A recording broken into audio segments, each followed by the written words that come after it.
What's going on, traders? We're back with another weekly forecast. In this video, we're going to be going over the charts, some COT data, and just some other fundamental data, as well as the charts to see where we can see where the price maybe is headed and what's going to be going on this week. And if you like the video, please leave a thumbs up. I really appreciate it. That's all I ask of you guys, if you don't mind and you like the channel. So let's get right into it. So we're just going to go over all the majors. First, this is my new updated fundamental data sheet. I have Aussie as number 1, United States as number 6. As you can see, the order, Aussie, Swiss, Canadian dollar jumped up a little bit ahead. I think that's because the UK was slacking this week. I'm pretty sure. I forget all the changes that happened. I did the changes yesterday. But we have had some changes. And keep in mind, my data for the Canadian dollar last time was incorrect. I screwed up, but I think I figured it out from now on. So ignore all my other videos regarding this data, and I apologize for that. But anyways, so as you can see here, these are three strongest currencies, and these are three weakest. According to this data, Japan, the GDP year over year and quarter over quarter changed. For Japan, for United States and UK, we can see the inflation starting to happen. Both are at 1% right now. I could see a trend of higher inflation incoming. We'll just have to wait and see. So first chart is Aussie US dollar. Like we talked about last time, it's been on a tear, since mid-March, beginning of March. As you can see, it's starting to slow down. It's hitting some supply zones, and it's still the number one pair. It's 52% short. If you look at the COT data, and I am new at this, guys, so keep that in mind. But if you can see this data, the longs and the shorts have been, pretty much the same since June 16th. But their shorts have been increasing. 38,000, now we're at 51,000. But the longs have also been increasing. So what I think that means is that they're just taking off some profits, but they're still looking to go long. And according to this data, it kind of makes sense, right? So maybe they're still looking to go long on Aussie US dollar, but maybe they're looking to just take some profits off here. So my question to myself was, do you think this zone will hold? I'm not sure. If we get a lower low here, maybe it won't. I'm not 100% sure. It looks like we're basing up for a move down, though. But the longs and the shorts have been, relatively the same. This week, they actually added more longs than shorts. And their net positions on the non-commercial side have gone up. So, honestly, I might take a stab at this zone or try. I'm going to be looking for buys in this area for sure, based on, the fact that Aussie is the strongest currency according to my analysis, and the fact that, they are increasing their shorts, but they're also increasing their longs. So I think that just means that they're just looking to take profit. Anyways, yeah, okay, so that's sorry guys, I'm all confused here. Aussie dollar, we'll go to the euro. Euro is one of the weakest, but it's still 81% long. We'll look at the COT data.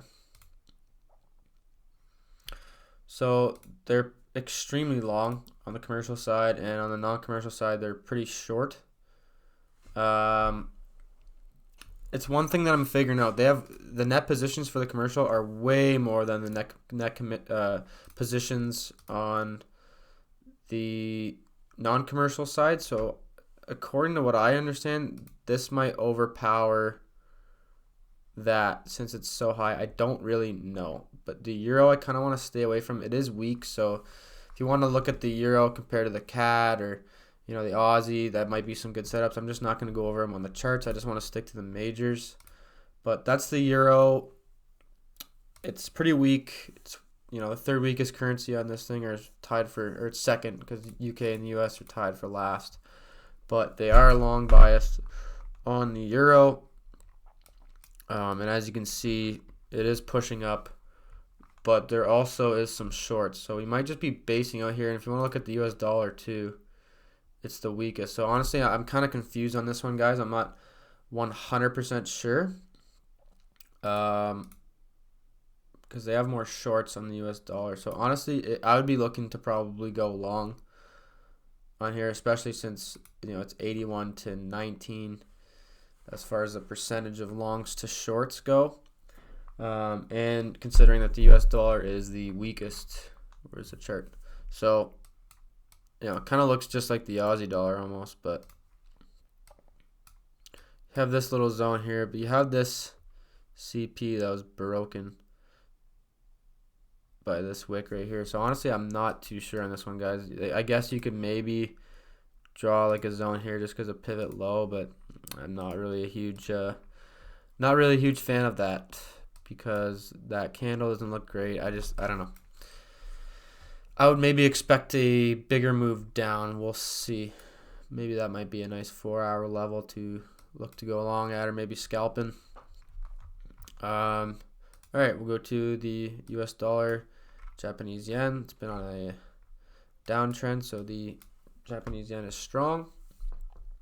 But the Japanese yen is in the middle, but it's 66% to the long side, 34% to the short side. We'll look at the COT data. So keep in mind this is opposite because this is USD JPY. So, right here, this majority shorts, which means that they are long on the Japanese yen. So this one's more clear. It's obviously there's more shorts than longs, but the commercial side has bigger net position, and they're bigger net position long. So we might be seeing, and that might be why we've seen this pullback, but we might have a trade set up in this area here based on the fact that I do believe the Japanese yen will rally over the US dollar. That's just my opinion, and also based on this data. Sorry guys, I'm all over the map here. But as you can see, the net positions is way more for the commercial side, and they're long bias, so I think that's why we're having a pullback. And as you can see here, what the heck? As you can see here, they have taken off 6,441 short positions on here. So we might be getting even more of a pullback, guys. We'll see. I'm not too sure where to. Maybe just in this general area. Maybe even a push higher up here based on this data that I'm looking at. Like I said, I'm still learning all this stuff. I hope me going over this helps you guys. So, all right, now we're going to look at the pound. So the pound is tied for last. It's pretty bad. And I was noticing something on the pound here. So if I go to the pound, net positions way more on the commercial side again, and it's pretty even for the pound. It's pretty even, and we'll look at the chart and see if that correlates a little bit. And as you can see, it's kind of just been basing out here. I'm not really too sure what's going to be going on with the pound, but they have added a bunch of short positions this week by quite a bit, and taken off some longs. But then on the non-commercial side, they've taken off some shorts and added some longs. But the net positions is about twice as much. So honestly, I do think that we are going to be seeing some more moves to the downside against the US dollar. Maybe a buying opportunity in this area.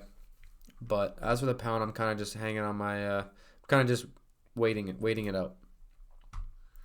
Go to the US dollar Canadian. So the CAD moved up. And I think it only really moved up because of the UK moved down. The Japanese yen moved down. So now it's number 3. There's a short bias on it. So we'll go to USD CAD. So there's a short bias on Canadian dollars, which means that there's a long bias on USD Canadian. Net positions more on the commercial side again.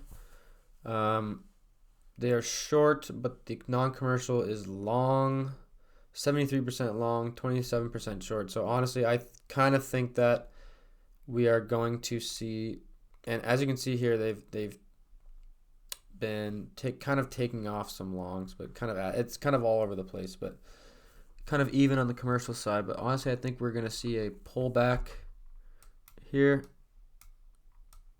because of the shortness on the Canadian dollar. I feel like the non-commercial might take over here, because the longs are above the average, which is 49,000 here, and the longs are above the average here. I honestly, it's kind of all confusing. I'm still learning all this data, but clearly they've been taking off the shorts, so I do believe that we are going to be seeing a nice pullback here, especially since the non-commercial have been increasing their long positions, and they're above average. So, maybe we'll get a pullback up to this area around here. USD Swiss. So Swiss is number 2. There's a pretty big long bias on Swiss. I really like this. So I'm definitely going to be looking for some shorting opportunities. As far as USD Swiss goes, the net positions is more on twice as much on the commercial side again, but there's such a short bias on the non-commercial side, 77% to 23%. It's pretty high. So I do think we're going to see a continued move up. They did take off 2,300 short positions on the USD Swiss. But so we could see a little pullback here. I'm not really sure. We'll have to just wait and see. But yeah, hopefully this video kind of helped you guys and showed you what I'm looking at and how I'm trying to interpret the data. It's still kind of confusing and maybe a little too much, but I don't know. I just wanted to do something a little bit different this week. So hope you guys liked that. Take care.